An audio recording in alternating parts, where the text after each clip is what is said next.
নমস্কার বন্ধুরা, দ্য বংস রসুইঘরে সবাইকে স্বাগত। আজকে শেয়ার করছি মুগ ডালের পরোটার রেসিপি। এর আগে আমি শেয়ার করেছিলাম মুগ ডালের পুরভরা খাস্তা কচুরির রেসিপি। আজকে শেয়ার করছি মুগ ডালের পুরভরা পরোটার রেসিপি। সকালের জলখাবার হোক কিংবা রাত্রের ডিনারে আপনারা এটা অনায়াসে বানিয়ে নিতে পারেন। আসুন দেখে নিই আজকের এই ভিডিওটা। মুগ ডালের পুরভরা পরোটা বানানোর জন্য প্রথমেই আমি মুগ ডাল ভিজিয়ে নেব। এখানে আমি মেজারিং কাপের হাফ কাপ মুগ ডাল নিয়েছি। ওজন হিসেবে 150 গ্রাম মুগ ডাল এখানে রয়েছে। এই ডালটা প্রথমেই আমি বেশ কয়েকবার জল পাল্টে পাল্টে ধুয়ে নেব। ডাল ধুয়ে নেওয়া কিন্তু অত্যন্ত জরুরি। এবার আমি এটা বেশ অনেকটা পরিমাণ জলে 2 থেকে 3 ঘন্টা ভিজিয়ে রাখছি। অপরদিকে একটা ভাজা মশলা তৈরি করব। কড়াই দিয়ে দিলাম 1 টেবিল চামচ গোটা জিরে, 1 টেবিল চামচ গোটা ধনে, 1.5 টেবিল চামচ গোটা মৌরি। মৌরিটা একটু বেশি ব্যবহার করলে টেস্টটা ভালো হয়। দিয়ে দিলাম 10 থেকে 15টা গোটা গোলমরিচ, আর দিয়ে দিচ্ছি 1 চা চামচ কাসুরি মেথি। এবার এই গোটা মশলাগুলো গ্যাসের ফ্লেমটা লো টু মিডিয়ামে রেখে মিনিট দেড়েক একটু রোস্ট করে নেব। মশলা আবার অতিরিক্ত রোস্ট করবেন না, তাহলে কিন্তু পুড়ে যাবে, আর পুড়ে গেলে টেস্টটা নষ্ট হয়ে যাবে। কালারটা দেখবেন হালকা চেঞ্জ হলেই আপনারা বুঝবেন মশলাটা রোস্ট করা হয়ে গেছে। মশলাটা আমি একটা আলাদা প্ল্যাটারে ঢেলে ঠান্ডা করে নিচ্ছি। অপরদিকে পরোটার জন্য আটার ডোটা তৈরি করব। তার জন্য একটা বেশ বড় দেখে ছড়ানো থালা নিয়েছি। এবার এর মধ্যে আমি নিয়ে নিচ্ছি বড় কাপ মেপে 2 কাপ পরিমাণে গমের আটা, যে আটায় আমরা রুটি বানাই। আপনারা চাইলে অবশ্যই ময়দা দিয়েও এই পরোটা বানাতেই পারেন, আবার চাইলে আটা আর ময়দা দুটো মিশিয়েও কিন্তু পরোটা তৈরি করতেই পারেন। এবার দিচ্ছি লবণ। এখানে আমি হাফ চা চামচ মতন লবণ দিলাম, আর দিচ্ছি হাফ চা চামচ চিনি। চিনি দেওয়াটা অবশ্য অপশনাল, যদি দিতে অপছন্দ হয় তবে দেওয়ার প্রয়োজন নেই। এবার দিচ্ছি রিফাইন্ড অয়েল বা সাদা তেল 1 টেবিল চামচ, আর দিচ্ছি ঘি, এটাও 1 টেবিল চামচ। তেল আর ঘি মিশিয়ে আমি ময়ামটা দিচ্ছি। আপনারা চাইলে সম্পূর্ণ ঘি দিয়ে ময়ামটা দিতে পারেন, আবার চাইলে সম্পূর্ণটাই তেল দিয়ে ময়ামটা দিতেই পারেন। তবে তেল আর ঘি যদি মিশিয়ে দেওয়া হয় তাহলে পরোটার স্বাদটা বেশ ভালো হয়। এবার আমি ভালো করে ডলে ডলে ময়ামটা দিয়ে নিলাম। পরোটা বানানোর জন্য অতিরিক্ত তেল বা ঘি ময়ামে ব্যবহার করার প্রয়োজন পড়ে না। এবার ময়ামটা দেওয়া হয়ে গেছে, আমি দিয়ে দিচ্ছি হাফ চা চামচ মতন জোয়ান বা আজওয়ান। এই জোয়ানটা হাতের তালুর মধ্যে আমি ডলে নিয়ে দিলাম। জোয়ান দিলে খুব সুন্দর একটা ফ্লেভার তো অবশ্যই হবে, আর জোয়ান ডাইজেস্টে সাহায্য করে। এবার আমি অল্প অল্প করে জল দিয়ে এই আটার ডোটা তৈরি করব। আর এখানে আমি নর্মাল রুম টেম্পারেচারে রাখা জলের ব্যবহারই করছি। আর জলটা আমি নিয়েছি, যে কাপ মেপে আটা নিয়েছি সেই কাপ মেপেই 1 কাপ জল। এবার ভালো করে আমি অল্প অল্প করে জল দিয়ে এই আটার ডোটা মেখে নিচ্ছি। এই আটার ডোটা কিন্তু খুব বেশি নরম নয়, আবার খুব বেশি শক্তও হবে না।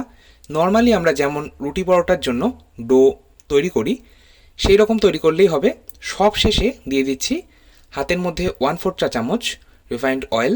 তেলটা হাতের মধ্যে মাখিয়ে নিয়ে আমি এই ময়দার ডোটা আরও একবার ঠেসে নিলাম। এইভাবে সব শেষে যদি একটু সামান্য পরিমাণে তেল বা ঘি দিয়ে এই আটা বা ময়দার ডোটা মুথে নেওয়া হয়, তাহলে পরোটাগুলো ভীষণ সুন্দর সফট থাকে। আমি এটা কভার করে দিলাম। এইভাবেই আমি রেখে দেব 25 থেকে 30 মিনিট। আর হাতের সময় বেশি থাকলে অবশ্যই তার থেকে বেশি সময় রাখতেই পারেন। কাপ জল নিয়েছিলাম, হাফ কাপ জল আমার জল লেগেছে, আর হাফ কাপ জল বেঁচে গেছে। অপরদিকে আমি যে গোটা মশলাগুলো রোস্ট করে রেখেছিলাম সেই গোটা মশলাগুলো একটা হামানদিস্তার মধ্যে নিয়ে নিচ্ছি। এবার এটা আমি আধ ভাঙা করে নেব, একদম মিহি গুঁড়ো কিন্তু করব না। আপনারা যদি মিক্সিং জারে কাজটা করেন সেক্ষেত্রে 5 থেকে 10 সেকেন্ড এটা একবার গ্রাইন্ড করবেন, তাহলেই কিন্তু আধ ভাঙা হয়ে যাবে। কচুরির পুরের জন্য মশলা একদম তৈরি। এটা আমি কভার করে রাখছি। গুঁড়ো মশলা কখনোই আঢাকা রাখবেন না, তাহলে মশলার সুন্দর গন্ধটা চলে যায়। অপরদিকে 3 ঘন্টা হয়ে গেছে, আমার ডালটা কিন্তু ভালো মতন ভিজে গেছে। ডাল ভেজানো জলটা আমি ফেলে দিলাম, আর এবার একটা মিক্সিং জার নিচ্ছি। মিক্সিং জারের মধ্যে দিয়ে দিচ্ছি এই ভিজিয়ে রাখা ডালটা। সম্পূর্ণ ডালটা দেওয়ার পর আমি মিক্সিং জারের ঢাকনা বন্ধ করে এটা জাস্ট 5 থেকে 10 সেকেন্ড গ্রাইন্ড করব। এই কচুরির পুরের জন্য ডালটা কিন্তু একদম মিহি পেস্ট করার প্রয়োজন নেই, একটু আধ বাটা রাখতে হবে। দেখুন আমি দেখিয়ে দিচ্ছি, দেখুন একদম মিহি পেস্ট কিন্তু করিনি, এইরকম আধ বাটা রাখতে হবে। আর পেস্ট করার সময় কোনো রকম জলের ব্যবহার করার প্রয়োজন নেই। এবার আমি পুরটা তৈরি করব, তার জন্য কড়াই দিয়ে দিলাম 1 টেবিল চামচ রিফাইন্ড অয়েল। তেলটা গরম হয়ে গেলে ফোড়নে দিচ্ছি হাফ চা চামচ হিং। হিং দিলে খুব সুন্দর একটা গন্ধ হবে। দিয়ে দিচ্ছি আগে থেকেই যে ভাজা মশলা তৈরি করে রেখেছিলাম সেই ভাজা মশলাটা 1 চা চামচ, আর দিচ্ছি হাফ চা চামচ হলুদ গুঁড়ো আর হাফ চা চামচ লাল লঙ্কার গুঁড়ো।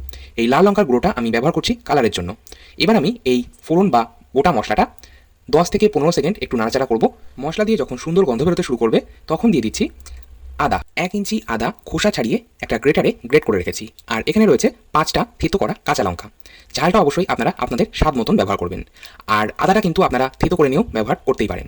এবার এই আদা আর কাঁচা লঙ্কাটা আমি 40 থেকে 50 সেকেন্ড একটু নাড়াচাড়া করব। আদার কাঁচা গন্ধটা চলে যাওয়ার পর এর মধ্যে দিয়ে দিচ্ছি 3 টেবিল চামচ বেসন। বেসনটা অবশ্যই ব্যবহার করবেন, বেসন দিলে টেস্টটা ভালো হবে পুরের, আর বেসন দেওয়ার কারণে কিন্তু পুরের মধ্যে একটা বাইন্ডিং আসবে। বেসনটাও আমি একটু নাড়াচাড়া করে নিলাম। দেখুন তেলটা আমার একটু কম দেওয়া হয়েছে, আমি তাই আরও 1 টেবিল চামচ তেল দিয়ে দিলাম। ভালো করে বেসনের সাথে মিশিয়ে নিচ্ছি। বেসনটাও আমি মিনিট দেড়েক একটু নাড়াচাড়া করব। বেসনের যে কাঁচা গন্ধটা রয়েছে সেটা চলে গেলে দিয়ে দিচ্ছি আগে থেকেই বেটে রাখা ডাল। সম্পূর্ণ মুগ ডাল বাটাটাই আমি দিয়ে দিলাম। এবার ভালো করে মশলার সাথে মিশিয়ে নিচ্ছি। আর এই পুরটা কিন্তু সম্পূর্ণটাই গ্যাসের ফ্লেম মিডিয়ামে রেখে তৈরি করতে হবে। সমস্তটা মিশিয়ে নেওয়ার পর দিয়ে দিচ্ছি নর্মাল রেগুলার সল্ট স্বাদ মতন, দিয়ে দিচ্ছি বিট লবণ বা ব্ল্যাক সল্ট হাফ চা চামচ। 2 রকম লবণই ব্যবহার করবেন, তবে কিন্তু টেস্টটা একদম পারফেক্ট হবে। দিয়ে দিচ্ছি হাফ চা চামচ আমচুর পাউডার। আমচুর পাউডার দিলে টেস্টটা ভীষণ চেটপাটা হয়, ভীষণ ভালো লাগে। বাকি যে ভাজা মশলাটা ছিল সেটা সম্পূর্ণটা দিয়ে দিলাম।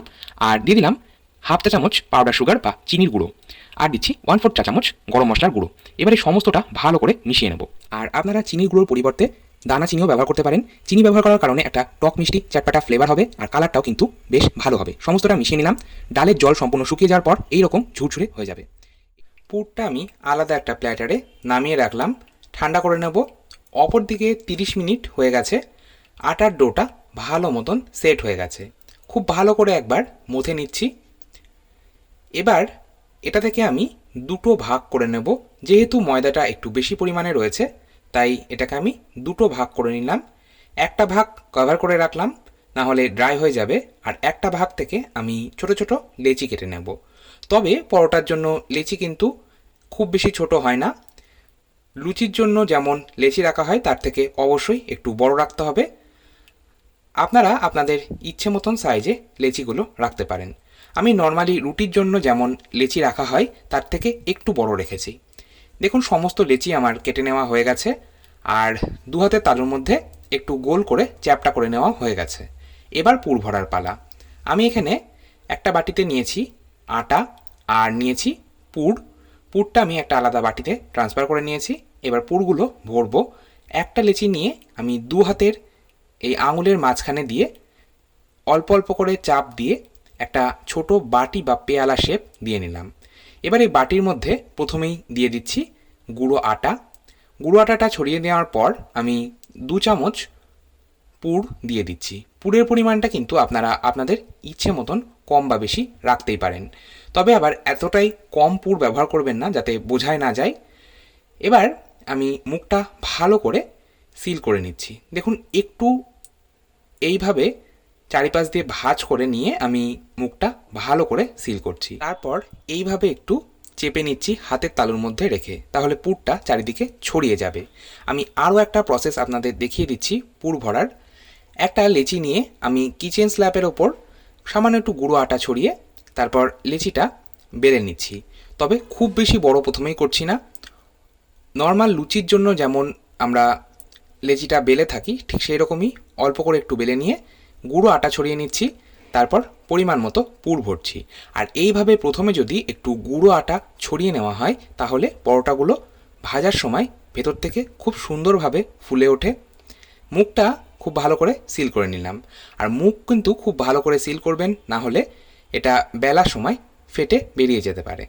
সমস্ত লেচি আমার তৈরি করে নেওয়া হয়ে গেছে। এবার আমি এটা বেলে নেব। সামান্য গুঁড়ো আটা ছড়িয়ে নিচ্ছি, তারপর পরিষ্কার কিচেন টেবিলের ওপর এটা আমি বেলবো। আপনারা অবশ্যই চাইলে চাকির ওপর রেখেও কিন্তু কাজটা করে নিতেই পারেন। যেটা আপনাদের সুবিধা হবে আপনারা সেইভাবেই করবেন। দুরকমভাবে আমি পুর ভরে দেখিয়ে দিলাম, আপনারা কিন্তু আপনাদের পছন্দ মতন যে কোনো একটা প্রসেসে পুর ভরতেই পারেন। এবার খুব হালকা হাতে আমি বেলন বা রোলিং পিন দিয়ে পরোটাগুলো বেলে নিচ্ছি। খুব হালকা হাতেই কাজটা করতে হবে, না হলে কিন্তু পুরটা ফেটে বেরিয়ে আসতে পারে। দেখুন আমার একটা পরোটা বেলে নেওয়া হয়ে গেছে, আমি এটা তুলে নিচ্ছি। এইভাবে বাকি পরোটাগুলো বেলে নেব। আর পরোটা আপনারা কতটা মোটা বা কতটা পাতলা রাখতে চান সেটা আপনাদের পছন্দ মতন আপনারা রাখতেই পারেন। এবার পরোটাগুলো বেলে নেওয়ার পালা।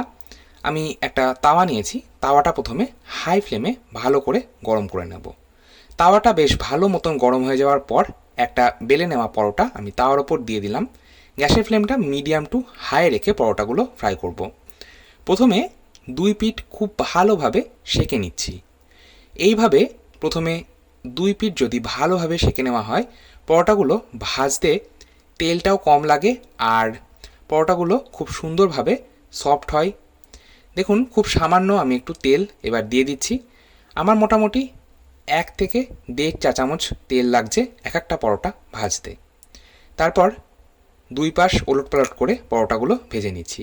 গ্যাসের ফ্লেমটা মিডিয়াম টু হাই রাখছি আর ম্যাক্সিমাম 1 থেকে 1.5 মিনিট সময় লাগবে এক একটা পরোটা ভাজতে। একটা পরোটা ভাজা হয়ে গেলে আমি এটা তুলে রেখে দিলাম একটা হটপটের মধ্যে, যাতে এটা গরম থাকে। দেখুন, একইভাবে আমি বাকি পরোটাগুলো ভাজবো। প্রথমে দুটো পিঠ ভালো মতন রুটি সেঁকার মতন করে সেঁকে নেব। তারপর খুব সামান্য একটু তেল ছড়িয়ে পরোটাগুলো ভেজে নেব। আপনারাও কিন্তু এইভাবে ভেজে নিতেই পারেন। দেখুন, পরোটাগুলো কি সুন্দর ফুলে উঠছে। সমস্ত পরোটা আমার ভেজে নেওয়া হয়ে গেছে। এবার আমি এটা পরিবেশন করব। আমি টক দই আর আমের আচারের সাথে পরিবেশন করছি। আপনারা চাইলে কোনো ঝাল ঝাল যে কোনো রকম প্রিপারেশন, ননভেজ হোক বা ভেজ, যে কোনো কিছুর সাথেই পরিবেশন করতে পারেন। ওপর থেকে সামান্য একটু ভাজা জিরের গুঁড়ো আর বিট লবণ ছড়িয়ে পরিবেশন করব। একটা পরোটা আপনাদের কেটে দেখিয়ে দিই কতটা সফট হয়েছে আর কতটা সুন্দরভাবে পুরটাও বোঝা যাচ্ছে। আপনারাও বাড়িতে এইভাবে ট্রাই করে দেখতেই পারেন। আশা করছি আপনাদেরও কিন্তু ভালোই লাগবে। আর ভিডিওটা ভালো লাগলে একটা লাইক দেওয়ার অনুরোধ রইল। আজকের মতো এই পর্যন্তই। আবার চলে আসবো নতুন কোনো ভিডিও নিয়ে। ভালো থাকুন, সুস্থ থাকুন। ধন্যবাদ।